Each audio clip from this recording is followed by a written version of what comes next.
Okay, we are moving right along in our course, and we're already up to chapter 18. And in this chapter, we're going to look at two different classes of chemical reactions, those involving acids and those involving bases. Now, this is actually going to be one of the longer and more complicated chapters that we're going to deal with. So we're going to break it into pieces, and we're going to take each piece one at a time. Okay, so in this lecture, we're going to talk about the idea that acids donate protons and bases accept them. In fact, this particular video is going to be entirely focused on this concept. What is it that makes something an acid and what is it that makes something a base? Well, acids donate protons, bases accept protons. Now, we're going to in later videos, we'll talk about the relative strengths of acid and bases. We'll talk about acidic, basic, and neutral solutions and what that means. We'll talk about the problem with acid rain and how our oceans are basic. And we're going to talk about losing and gaining electrons and how we can harness the energy of flowing electrons. We'll talk about something called electrolysis and then corrosion and combustion, which are all related to these topics. But we're going to start just looking at the main idea. Acids donate protons, bases accept them. Now, this is a picture from your textbook, and it's showing a few different situations that involve acids. Now, in picture A, we have a collection of citrus fruit. It looks like there's a lemon there, some lime, some oranges, some grapefruit. Citrus fruits contain a type of acid called citric acid. In B of this, we have a jar of pickles. Pickles are, of course, made with vinegar, and vinegar is another acidic solution. Now, the citrus from the oranges and the lemons and the limes, the vinegar acidic solution, they have a characteristic that they taste sour. And that's pretty common among most acids. So if you taste a chemical and it has a sour taste, that might be an indication that there's something acidic in whatever it is that you're tasting. Back in the olden days, chemists actually used to taste things a lot to kind of get an idea of, what their properties were. But that's not really always a good idea, because another example of an acid is the kinds of chemicals used in toilet bowl cleaners, for example, and you probably wouldn't want to taste that, not just because it wouldn't taste good, but because it might be toxic. And so it's not generally a good idea to taste things in order to identify their chemical nature, but it is interesting to note that in general, acids do taste sour. Now, of course, if I look at Coca-Cola, this seems like an odd one to put in here, but Coca-Cola, if you look at the Coca-Cola can, you'll actually see that one of the ingredients of Coca-Cola is phosphoric acid.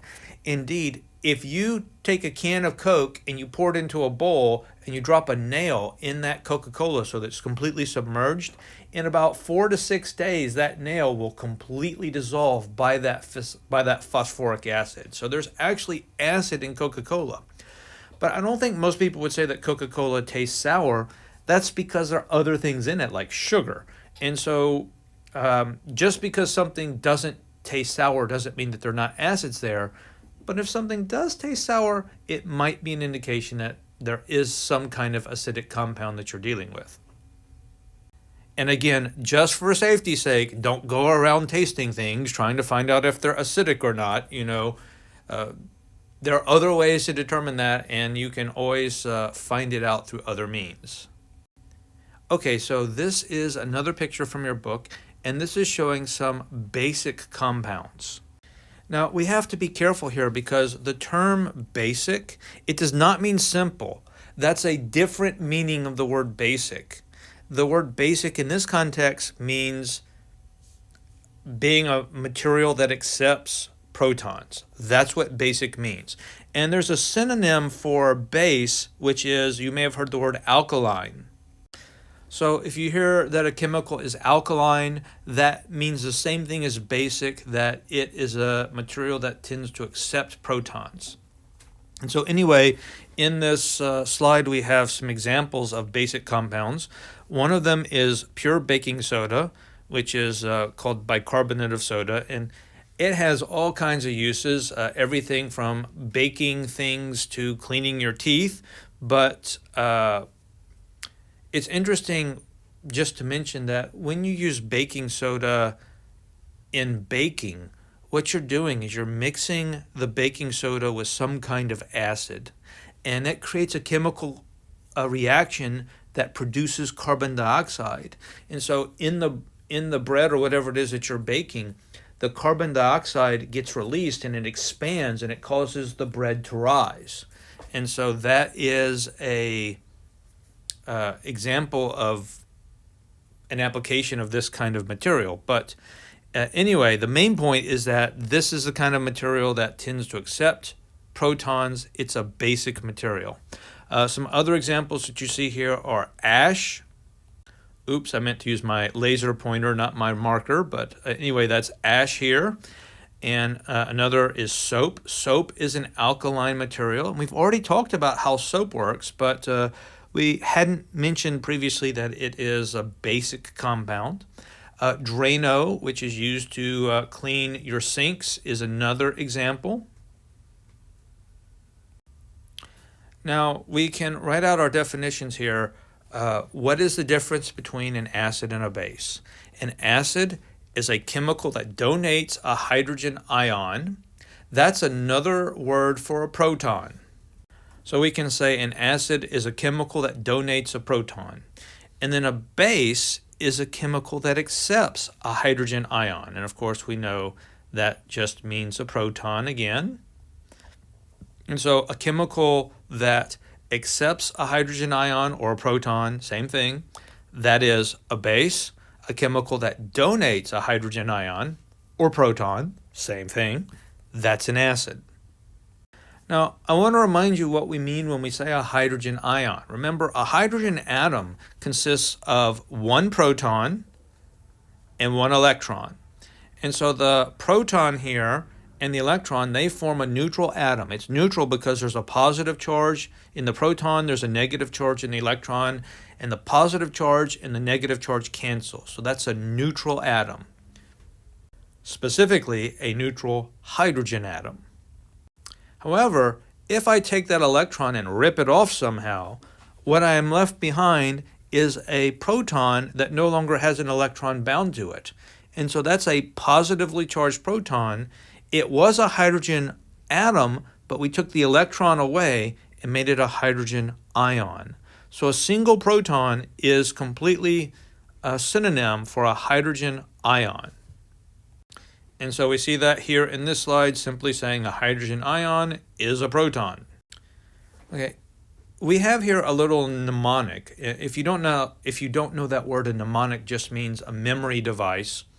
So our memory device here, our mnemonic, is the word BAD, B-A-A-D, so bad with an extra A.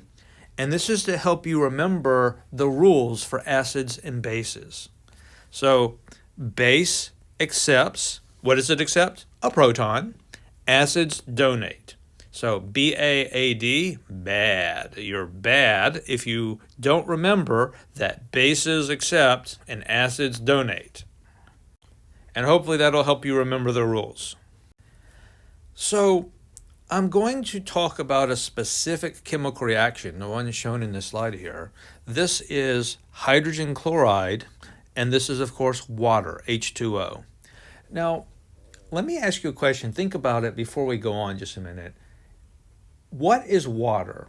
Do you think water is an acid, or is it a base, or is it neither? It's a tricky question. Is water an acid? Is it a base? Or is it neither? If this were an in-person class, I'd have my students, raise their hands which one they think it was. But you can just think about it for a minute. What is water? Is it an acid? Is it a base? Or is it neither? The answer might surprise you. The answer is it can be any of the above. It can be neither an acid nor a base. It can be an acid or it can be a base. Actually, that may be a little bit poorly stated. Let me state it a little bit differently. Water can act as something that is neither an acid or a base, or it can act or behave like an acid, or it can act or behave like a base. What does that mean? It means it can donate protons in some situations, it can accept protons in other situations, and it can do neither of those two things in still other situations. So if it donates a proton, then we know it's acting as an acid. If it accepts a proton, we know it's acting as a base. So let's explore this reaction. This is hydrogen chloride plus water. With this reaction, what happens is, so this green here is the chlorine atom, and this kind of teal color is the hydrogen atom. And here we have H2O, so the red must be the oxygen. And what can happen is this hydrogen atom can move over and attach to the water molecule. Now, the entire atom doesn't move over, just the proton part. It leaves an electron behind. So when you have the reaction, you have the hydrogen chloride, it donates a proton which attaches to the water, not the entire hydrogen atom, just the proton part. So it leaves an extra electron on the chlorine atom, which means that the chlorine has a negative charge. You can see that negative right there. The chlorine is negative. And then you have this atom, which is a water molecule with an extra hydrogen ion attached. And this is H3O+. The little plus there is because the whole ion is positively charged. It's actually one of the hydrogens that is creating the excess of charge here. But the point is that one proton has moved over here and attached, giving this guy a positive charge and leaving the chlorine with a negative charge. And by the way, this H3O+, that's called hydronium. So this guy is the hydronium ion. And it's, of course, positively charged. In this slide, we see that the HCl is what is donating a proton. And so we know that the HCl is acting like an acid. It's behaving as an acid. Here, the water is accepting a proton, so it's behaving like a base. And so here we have water is behaving like a base. And that's indicated in this slide. The HCl is the acid and the water is the base. And you combine them, you get the chemical reaction, and you're left with the chlorine ion and the hydronium ion as a result. Now let's look at another example. This is water plus ammonia. And so we know that water is H2O, and we've seen previously that ammonia is NH3. If you didn't remember that, I wouldn't blame you, but just FYI that NH3 is the chemical formula for ammonia. And so what happens when you combine these two chemicals? Well, in this situation, one of the hydrogen atoms on the water molecule gets transferred to the ammonia molecule, but not the entire hydrogen atom. Of course, we know it's just going to be the proton part, just the ion. And so what you end up with in this reaction is you have the water donates a proton to the ammonia, and you end up with OH minus. So this is the water molecule minus one of its hydrogen ions. And so you're left with OH minus, which is known as a hydroxide ion.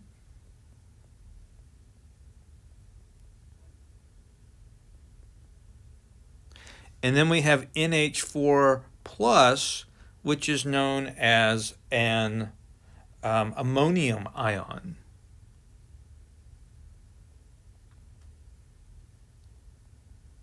So you end up with a hydroxide ion plus an ammonium ion. Now, Here is the main thing. The water is donating the ion. It's donating the proton. And so that means that the water, in this case, is acting like an acid, and the ammonia is acting like a base.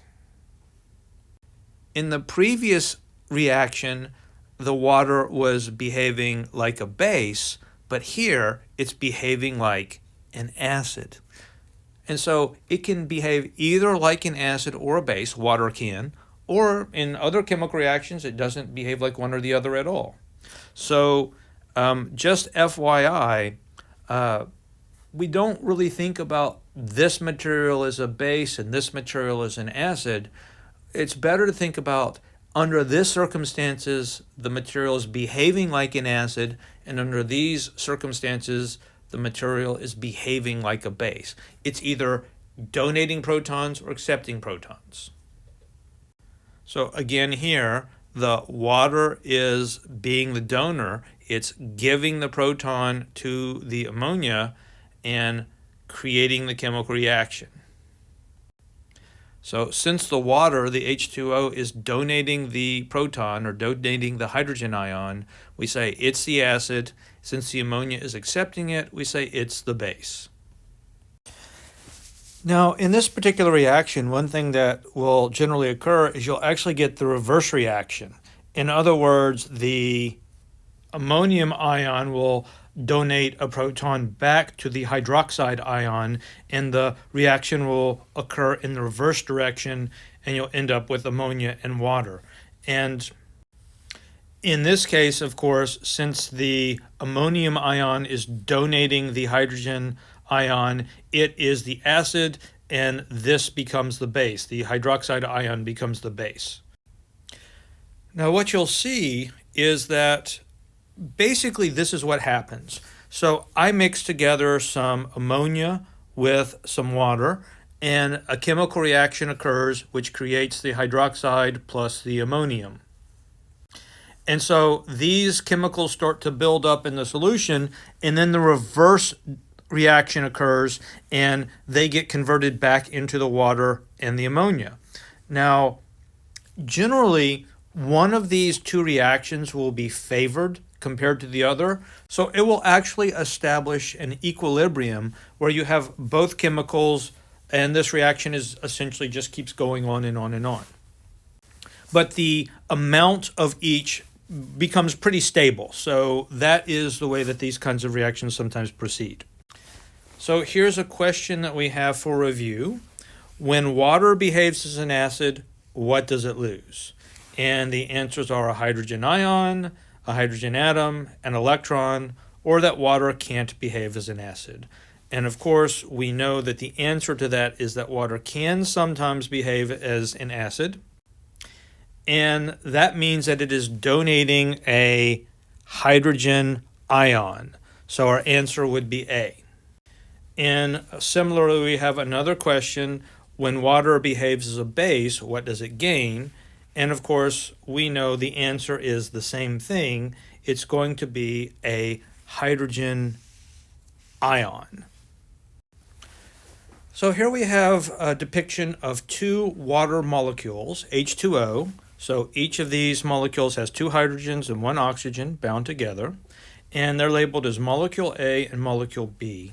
And the question is, which one of these is acting as an acid and which one is acting as a base? And the answer is you can't tell yet, because we know that one of them won't be acting as an acid until it donates a hydrogen ion, and then the other one will be a base when it receives that ion. So, for example, you might have a situation where molecule B has this hydrogen atom which breaks apart. It leaves a electron or negative charge behind and becomes a positive hydrogen ion, and then it comes over and attaches itself to molecule A. In that case, molecule B is donating the hydrogen ion to molecule A.